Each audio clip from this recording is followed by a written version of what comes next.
these people have no arms but use a stick which have a fish bone at the end.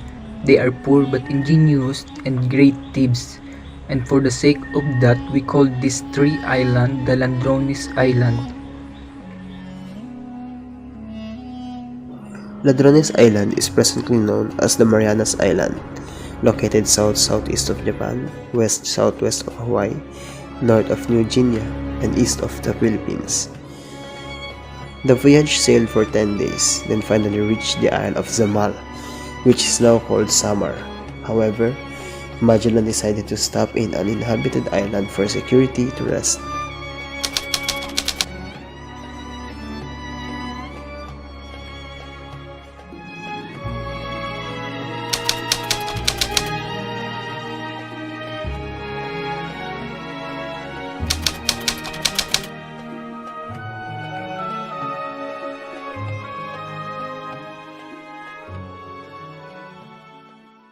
After 2 days of their stop, 9 men came up and showed joy and eagerness in seeing them. With that, Magellan realized that the men were reasonable. He and his troops welcomed them with foods and gifts. Natives also gave some of their resources like fish, palm wine, figs, and 2 cocos in return. This palm produced a fruit named cocho, which is as large as the head, or terabats. Its first husk is green and 2 fingers in thickness. In it they find certain thread with which they make the cord for fastening their boots. Under this husk there is another very hard and thicker than that of a walnut. Pigafetta described the natives as very familiar and friendly. Natives also willingly showed them different islands and its names. The fleet went to the Moon Island, Humonhon, where they found the watering place of good sign. According to the description of Pigafetta, watering place of good sign is a place where they found the first good signs of gold in the island, and they named the island and its nearby islands as Saint Lazarus. In March 25th, they left the island. They also saw 2 balanghay. Pigafetta described it as a long boat full of people in Mazava. The king or leader of Balanghay sent his men to the ship of Magellan. The king offered gold and chests of ginger to Magellan, but he refused it. Magellan told them that they came as friends, not enemies, through a slave interpreter, Henry. The 2 expressed their desire to be brothers by the king, giving the provisions of food in Chinaware. The king's brother, who is also a king of another island, was introduced to Magellan. They visited the king's island and saw a shine of gold. Pigafetta emphasized the abundance of gold, that it can be seen in the king's ship, house, and accessories, like the golden dagger. Magellan and his men held the mass by the shore. The king attended the mass and sent 2 dead pigs. Both the king participated in the mass. When the offertory of the mass came, the 2 kings went to kiss the cross like us, but they offered nothing.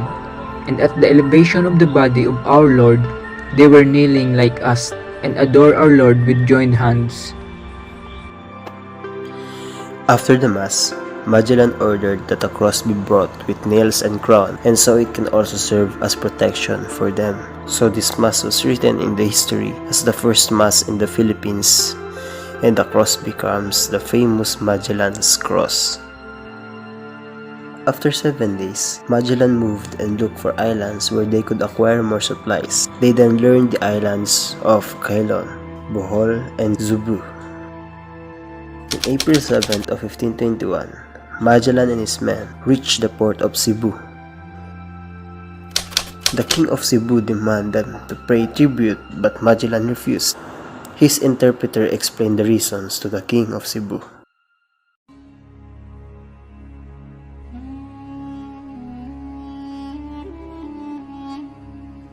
Later on, after the king consulted his council, the king offered a bit of his blood and demanded Magellan to do the same. To the days that followed, Magellan spoke before the people of Cebu about peace and God. Natives then wished to become Christians through their free will and not because they were forced or intimidated. On April 14th, Magellan spoke to the king and encouraged him to be a good Christian. and burned all their idols and worshipped the cross instead. To that the king and all his people answered that they would obey the commands of the captain and do all that he told them. The captain took the king by the hand, and they walked about on the scaffolding. And when he was baptized, he said that he would name him Don Carlos. As the emperor, his sovereign was named, and the name of the prince Don Fernand, after the brother of the emperor, and the king of the Masaba Jehan. To the more he gave the name of the Christopher, and to the other each name of his fancy. On the 26th of April, Zula, a principal man from the island of Mactan, went to see Magellan and asked him for a boat full of men so that he would be able to fight the chief named si Lapu-Lapu. As he refused to obey the king and also preventing him from doing so, Magellan then offered 3 boats instead and expressed his desire to go to Mactan himself to fight. The force of Magellan arrived in daylight in Mactan. They numbered 49 in total, and the islanders of Mactan were estimated to number 1,500. Then the battle began. When we reached the land, we found the islander 1,500 in numbers, drawn up in the 3 squadrons. They came down upon us with a terrible shout, the squadron attacking on us the flank, and the third in the front. The captain then divided his men into 2 bands. Our musketeers and crossbowmen fired for half an hour from a distance, but did nothing, since the bullet and arrows through they passed through their shields, made of thin woods, and perhaps wounded their arms, yet did not stop them. The captain shouted not to fire, but he was not listened to. The islanders seemed that the shot of our gun did them little, or no harm would not retire, but shouted more loudly, and springing from one side to the other to avoid our shot. They at the same time drew nearer to us, throwing arrows, javelins, spears hardened in fire, stone, and even mans, so that we could hardly defend ourselves. Some of them cast lance pointed with iron and at Captain General.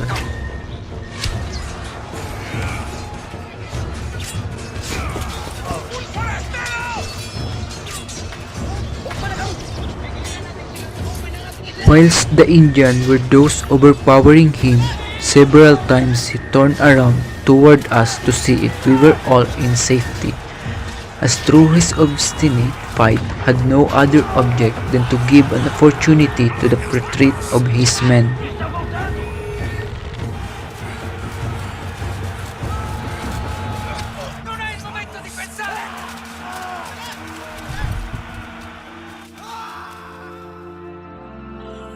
Magellan's men retreat as their captain fell at his feet and died. His body was not retrieved. Then his men elected Duarte Barbosa as the new captain.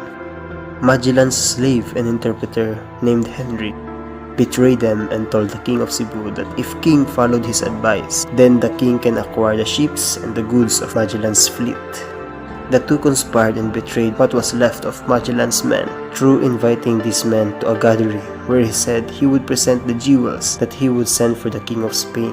Pigafetta was not able to join the 24 men who attended because he is nursing his battle wounds. It was only a short time when the cries and lamentations were heard. The natives had slain all of the men except the interpreter and Juan Serrano, who was already wounded. Serrano asked for them to pay ransom to the native so they could spare him. However, they refused to go to the shore. The fleet then departed and decided to abandon Serrano. They left Cebu and continued their journey around the world.